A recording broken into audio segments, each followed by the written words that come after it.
Sejam bem-vindos para mais um vídeo aqui no canal O Saquarema. Eu me chamo Thiago Araújo e hoje a gente vai comentar sobre o assunto que basicamente não dá para comentar aqui no YouTube, mas vocês sabem que um menino extremista aí foi preso. Ele tentou fazer uma ação ilegal. Não posso utilizar as palavras aqui no YouTube porque senão o vídeo cai, mas basicamente ele foi interceptado pela polícia com uma machadinha e com algumas bombas caseiras e queria fazer um ato ah, não pacífico. É realmente é que as palavras que descrevem o ato não são aceitas aqui na plataforma. Então vocês entenderam, né? E o menino era de seguidor de ideologias extremistas não brasileiras e pouco casuais. Ou seja, ele era NS, né? Então, vocês entenderam, creio eu, o caso a qual me refiro aqui. Foi apreendido o material aí do menino, que ele ficava lamentando sobre a vida, e que ele não era aceito, ah, as palavras de lá que ele odiava essa cultura, e que na verdade ele só queria ser aceito como todo mundo. É basicamente o jovem médio que faz esse tipo de ação. E é justamente sobre isso que eu gostaria de comentar hoje, porque eu vejo que a gente tem uma cultura, né? Começou com o Monark, que é o ultra cancelamento. Então tudo é válido para acabar com a reputação das pessoas. E qualquer um é chamado de seguidor daquela ideologia proibida simplesmente para ser jogado para fora do debate público. Quando questões como essa trazem uma, como eu posso dizer aqui para vocês, uma reflexão muito maior sobre o que é a sociedade liberal, materialista que nós temos hoje. Esse tipo de menino não tem que ser analisado segundo a ótica de um canalha, seguidor daquela ideologia, consciente. É um adolescente. Então, outras eh, coisas estão acontecendo na sociedade para que jovens caiam nesses centros. E as anotações que ele tinha já diz bastante sobre como ele chegou ali, sobre a desgraça social a qual ele estava vivendo. E assim, não estou desmerecendo outros casos também, tá bom? Se a gente pega casos é, periféricos de fato, eles caem em crimes, só que não tem a mesma aburguesação quando a gente se refere à classe média, no sentido de criar uma ideologia para legitimar os seus atos, etc. Então eu não vou equiparar os dois casos aqui, porque eu acho que se tratam de fenômenos diferentes. A marginalização dos jovens de periferia e casos desse que atingem principalmente a classe média, né? Que a gente só via nos noticiários americanos e agora a gente está vendo por cá em nossas terras tropicais com uma frequência cada vez maior. A gente está importando o que não presta. O pior da cultura norte-americana. Não que eu acho que tem alguma coisa muito elevada lá que nos sirva também, mas isso é debate para outra questão. Um grande ponto é que ele não é só uma exceção num sentido de como reagir a esse tipo de coisa. Cada vez fica mais claro, principalmente para a classe média como um todo, em que o jogo político que a gente vive ah, ele é desenhado de uma determinada forma a escravizar a classe média de fato. É uma discussão já que eu queria trazer aqui para o canal há algum tempo, que de forma alguma estou legitimando a ação do moleque. Para mim ele é um deficiente mental, precisa de acompanhamento de fato. As minhas questões aqui é como ele chegou naquele ponto. E eu sei que esse canal aqui é tido como de extrema direita, nacionalista, etc. Então, se você aí é um agente da PF, da ABIN ou qualquer coisa do gênero, vai ver os meus vídeos que eu falo sobre essa ideologia nefasta estrangeira, tá bom? Só para que fique claro. E eu acho que a cor da minha pele também já denota um pouco que meu canal não é sobre esse tipo de coisa, né? Mas a grande questão aqui que eu gostaria de levantar para vocês é que não necessariamente é o caso desse menino, mas se enquadra também no caso dele, que é a questão de que provavelmente em breve a gente vai ter uma disrupção protagonizada pela classe média. Porque a gente descobriu, a gente pôde perceber e evidenciar com muita força principalmente nas eleições do ano passado, que existe um sistema muito funcional e que tem meios de fazer sua manutenção no sistema, no establishment, né, para usar uma palavra bonita aqui, que basicamente a gente tem as elites que trazem as suas ideologias cosmopolitas, abertas, da sociedade de mercado, da sociedade progressista, das liberdades sexuais, sociais e de todo gênero, que é avessa à classe média, que é quem é a mantedora de uma cultura, de uma identidade nacional, porque estes valores dizem respeito ao cidadão médio, né? E o cidadão médio comunga de valores, de crenças, de fés extremamente diferentes das elites, que basicamente servem quase que como lacaios diretos dos desmandos de elites internacionais alheias à nossa nação. Eles se contentam em parasitar como o fiador dentre o colonizador e o colonizado, que cá somos nós. E eles se referendam, e o regime democrático liberal, tal como nós conhecemos da abertura política para cá, ele se referenda basicamente numa espécie de um assistencialismo sadista. Então ele propositalmente bestializou as classes mais baixas da pirâmide social, estimulou os piores comportamentos possíveis no nosso povo e criou uma massa de desafortunados. E aí você tem um fenômeno muito interessante que é muito pouco presente na história, né? Quando a gente olha para a Idade Média, o que vem à cabeça? Nós temos a base da pirâmide, que é quem produz, o segundo estado, que é o clero, e a nobreza lá no topo. Então a base sustenta tudo.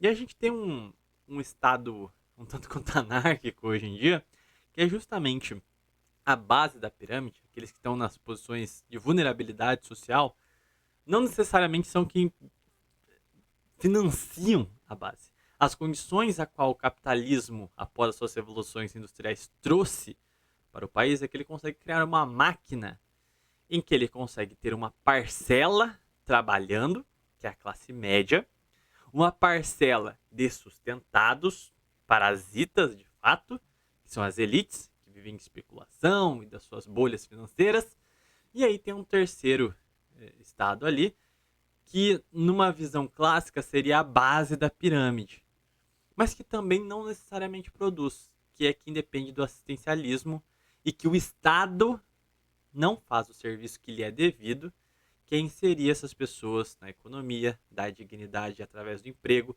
Não, aí se cria um mecanismo em que as elites do topo vão escravizar o meio para sustentar a base, que vai ser aquela que vai votar nas elites que estão no topo.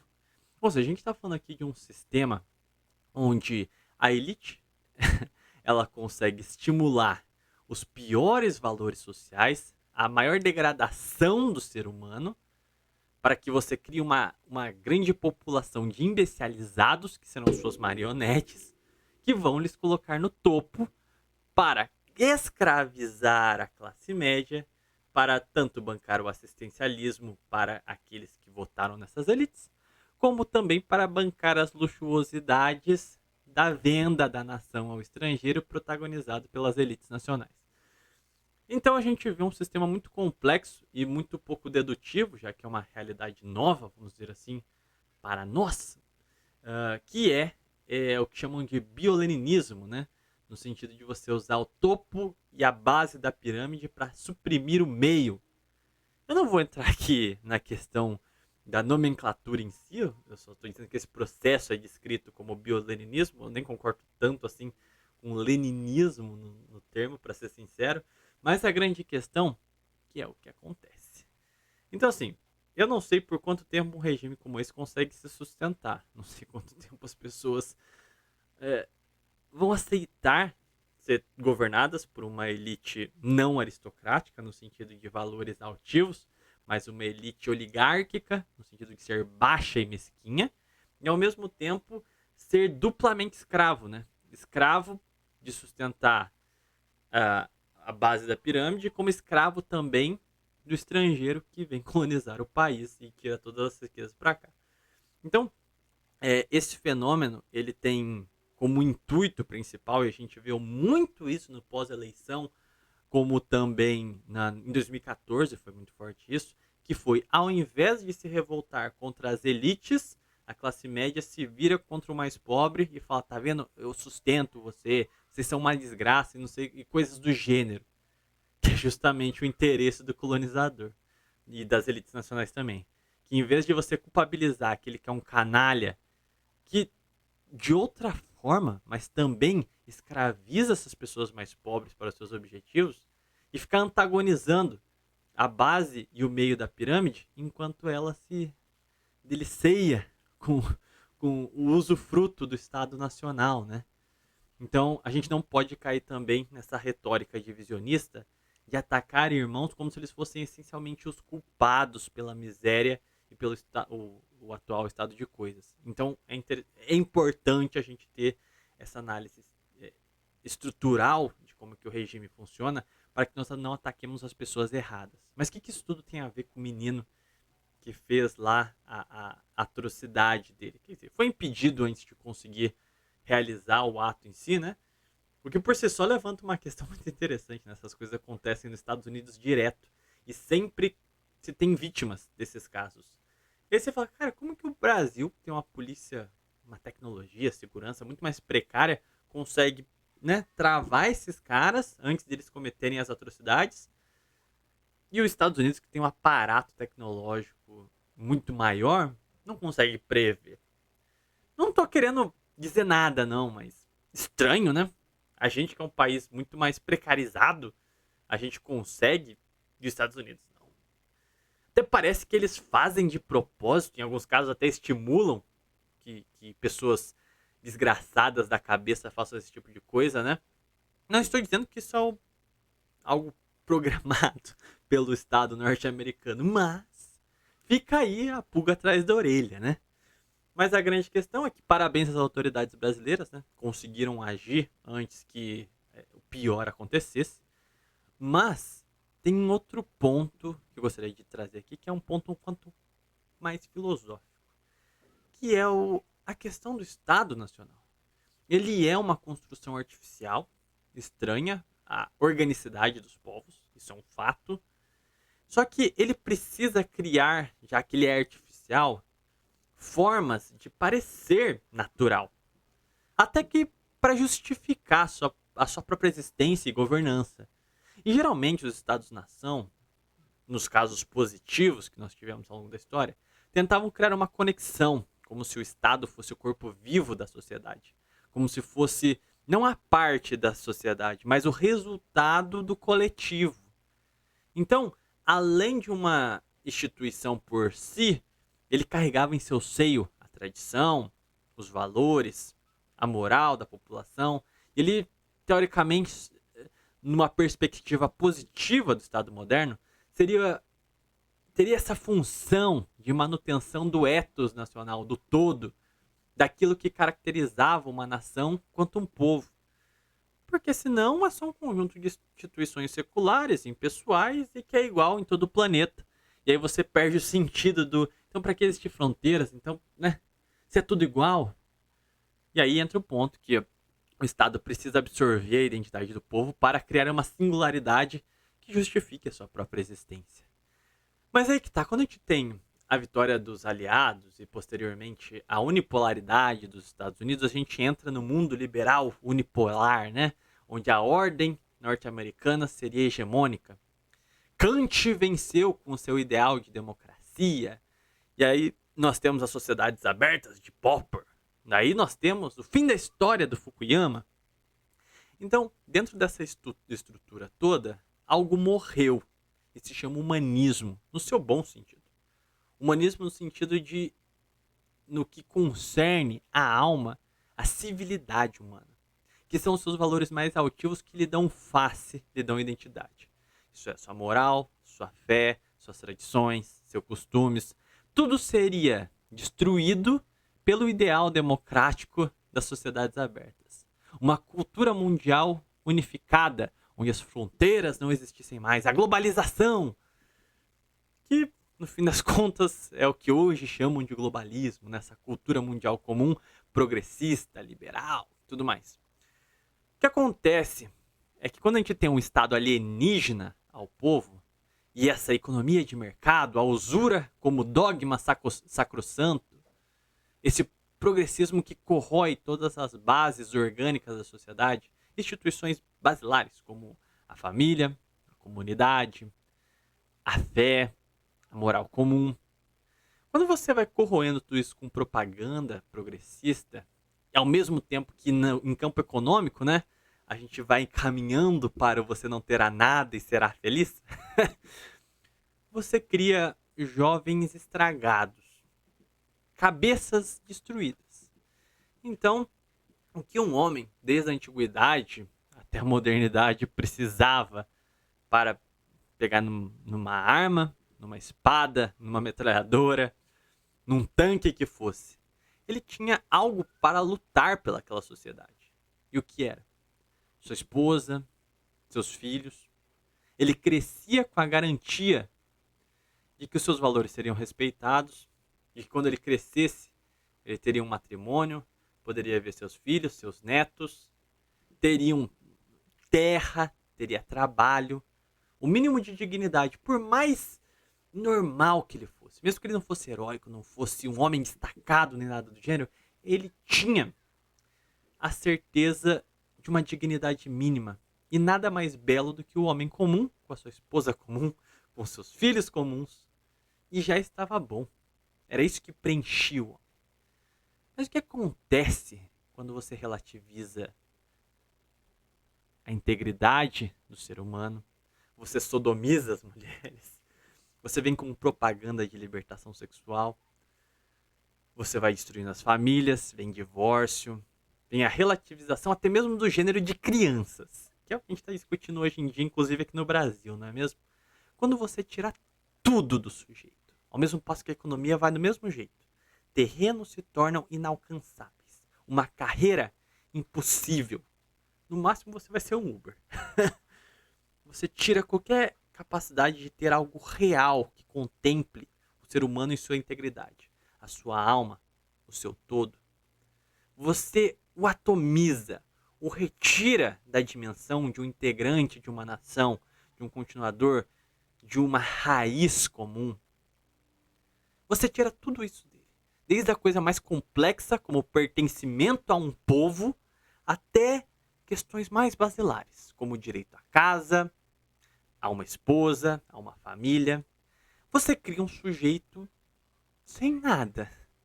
Ou ele se entrega às cobiças, às luxúrias que a grande mídia e os órgãos falantes dessa sociedade secular apresentam para ele, vai, cheira porra, vai comer mulher cheia de doença aí, devassa, vai lá fazer as coisas, vai lá aproveitar a vida, seja jovem, seja antissistema, vai, faça tudo isso que o sistema manda você fazer.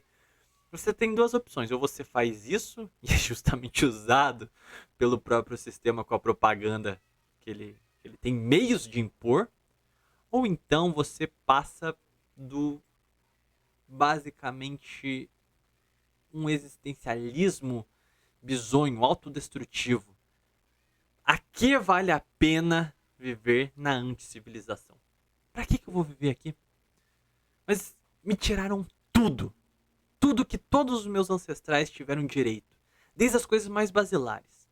E já que eu não vou ter nada, por que eu não posso destruir tudo isso aqui? Destruir tudo isso que esses caras tiraram de mim.